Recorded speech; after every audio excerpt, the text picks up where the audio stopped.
അങ്ങയുടെ കൂടെ SFI ഉണ്ടായിരുന്ന പല ആളുകളും പറഞ്ഞിട്ടുള്ള ആരാധകർ തള്ളുന്നതാണോ എന്ന് നമുക്ക് അറിഞ്ഞൂടാ. ഒരു തൈ നടാത്തവനാണ്.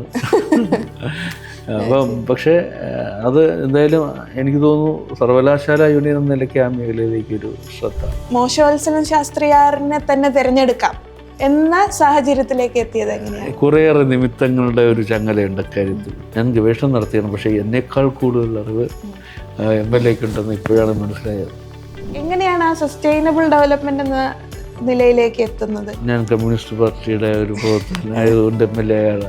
ലോകത്ത് ഏറ്റവും സമഗ്രമായ പാരിസ്ഥിതിക കാഴ്ചപ്പാട് ഉയർത്തിപ്പിടിച്ച ഫ്രെഡറിക് എംഗൽസാണ്. ഇടതുപക്ഷ ഗവൺമെൻറ്റിൻ്റെ ഏത് സമീപനം എടുത്താലും അതിൻ്റെ പിന്നിൽ ഒരു പ്രത്യയശാസ്ത്രത്തിൻ്റെ പ്രയോഗമുണ്ട്. അപ്പോഴാണ് വേണു രാജാമണി എന്നോട് പറയുന്നത് നമ്മുടെ കാട്ടാകളെ കുറിച്ചാണ് ഒരു വികാരമായി മാറ്റാൻ നമുക്ക് പറ്റി. ഇത് എത്ര പേർക്ക് അറിയാന്നുള്ളത്?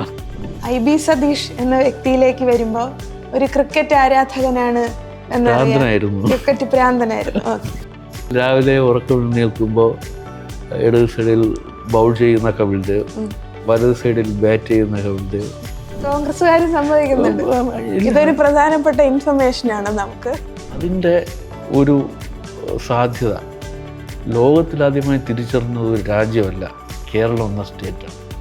പൊതുവിദ്യാഭ്യാസ സംരക്ഷണ യജ്ഞത്തിൻ്റെ ഉദ്ഘാടനം കൽവിളക്കിൽ തിരി തെളിയിച്ച് മുഖ്യമന്ത്രി നിർവഹിച്ചത് കാട്ടാക്കട മണ്ഡലത്തിലാണ്. സ്ത്രീ സുരക്ഷാ പദ്ധതി ലോക ചരിത്രത്തിൻ്റെ ഭാഗമാകുകയാണ്. അതിൻ്റെ ഉദ്ഘാടനത്തിന് ഭാഗ്യം ലഭിച്ചതും കാട്ടാക്കട മണ്ഡലം. അതെല്ലാം ഒരു നിമിത്തമായി കാണാൻ കഴിയില്ല. പ്രത്യയശാസ്ത്രം തെറ്റല്ല എന്ന് പറയാതെ പറയലാണ് ഇതെല്ലാം. ഇതിലും മസിൽ പിടിച്ച ആളുകളും ഒക്കെയായി നമ്മൾ സംവദിക്കുന്നുണ്ട്. അവരെയൊക്കെ നമ്മൾ കുറച്ച് ലൂസാക്കി കൊണ്ടുവരികയാണ്.